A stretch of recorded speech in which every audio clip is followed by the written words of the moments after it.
चलिए 5 के पंच में खबरों में आगे बढ़ेंगे और दूसरी खबर का रुख करेंगे। दूसरी खबर प्रयागराज से है। दरअसल माघ मेले में स्नान करने के लिए गए शंकराचार्य अभिमुक्तेश्वरानंद के साथ जिस तरीके से पुलिस के साथ झड़प हुई, इसके बाद वो धरने पर बैठ गए हैं और अब इस पूरे मामले में शंकराचार्य अभिमुक्तेश्वरानंद को माघ मेला प्रशासन ने नोटिस जारी किया है।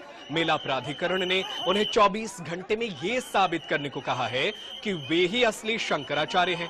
दरअसल प्रशासन की टीम सोमवार रात 12 बजे माघ मेले में शंकराचार्य के शिविर पहुंची, जहां टीम ने शंकराचार्य के शिष्यों से नोटिस लेने के लिए कहा। शिष्यों ने नोटिस लेने से मना कर दिया, जिसके बाद मंगलवार सुबह प्रशासन की टीम फिर शंकराचार्य के शिविर पहुंची और गेट पर नोटिस चस्पा कर दिया।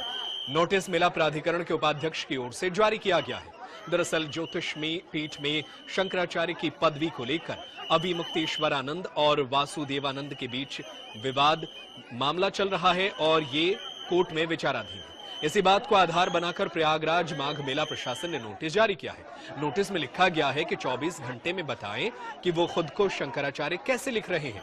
इससे पहले सोमवार को प्रेस कॉन्फ्रेंस के दौरान शंकराचार्य अभिमुक्तेश्वरानंद ने कहा, शंकराचार्य वो होता है जिसे बाकी 3 पीठ शंकराचार्य कहते हैं, 2 पीठ हमें शंकराचार्य कहते हैं। पिछले माघ मेले में हमको साथ लेकर स्नान कर चुके हैं, अब आपको किस प्रमाण की जरूरत है। इसके साथ ही शंकराचार्य अड़े हैं कि जब तक प्रशासन माफी नहीं मांगेगा तब तक वे आश्रम में प्रवेश नहीं करेंगे।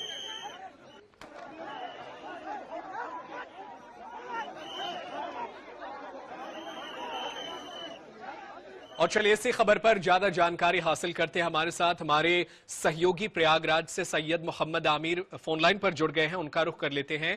आमिर, क्या कुछ जानकारी है? क्या अभी भी धरने पर बैठे हैं अभिमुक्तेश्वरानंद और प्रशासनिक टीम से क्या बातचीत हुई है? देखिए, जिस तरह से लगातार अभी भी मामला गरमाया हुआ है और अभी मुक्तेश्वरानंद सरस्वती जी अभी भी वो अपने शिविर के बाहर एक टेंट में बैठे हुए हैं। उनका कहना है कि जब तक उनसे माफी नहीं मांगी जाएगी या प्रोटोकॉल जो है स्नान नहीं कराया जाएगा तब तक वे अपने शिविर में प्रवेश नहीं करेंगे, चाहे वो इस बार का माघ मेला हो या फिर अगला माघ मेला या फिर कुंभ हो। वो आकर शिविर के बाहर ही बैठेंगे और मगर अंदर प्रवेश नहीं करेंगे, क्योंकि जिस तरह से वे स्नान के लिए जा रहे थे और प्रशासन का आरोप था कि बैरिकेडिंग उनके समर्थकों ने तोड़ी, जिसके बाद दोनों में धक्का मुक्की हुई प्रशासन में और कुछ वीडियो वायरल हुए थे जिसमें पुलिस प्रशासन के लोग मारते हुए दिख रहे थे उनके शिष्यों को, जिसके बाद मामला गरमाया था। और अभी मुक्तेश्वर सरस्वती ने यह भी गंभीर आरोप लगाए थे कि उनकी हत्या कराना चाहती है प्रशासन और बहुत सारे गंभीर आरोप लगाए थे। प्रदेश के मुख्यमंत्री पर भी उन्होंने कई आरोप लगाए और साथ ही ऐसे में उनका कहना है कि जो शंकराचार्य होते हैं उन्हें 2 पीठ तय करती, जो शंकराचार्य होते हैं वो तय करते, 2 पीठों ने उन्हें तय किया है कि शंकराचार्य, और तीसरी पीठ ने ना उनका विरोध किया ना सपोर्ट किया। तो ऐसे में उनका कोई शंकराचार्य होने से रोक नहीं सकता और सुप्रीम कोर्ट में जो मामला लंबित है उस। लेकिन आमिर, बड़ा सवाल तो ये है ना कि वो तो धरने पर बैठे थे, धरना खत्म कराने के लिए प्रशासनिक टीम को काम करना चाहिए था, मामला सुलझाने के लिए काम करना चाहिए था, लेकिन प्रशासनिक टीम उनके शंकराचार्य होने पर ही सवाल पूछ दिया है। तो ये सब कुछ आसान तो बिल्कुल नहीं होने वाला है आगे।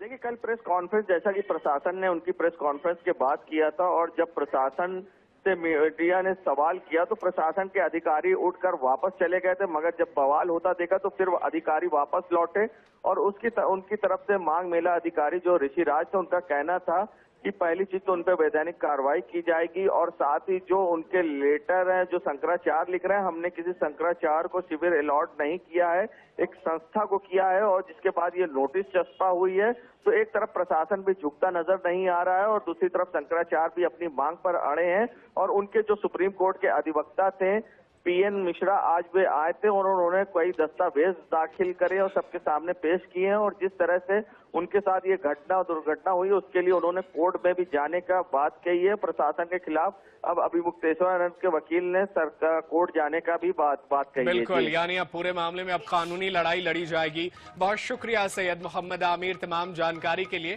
आप नजरें बनाए रखिएगा, आगे भी आपसे जानकारी हासिल करते रहेंगे।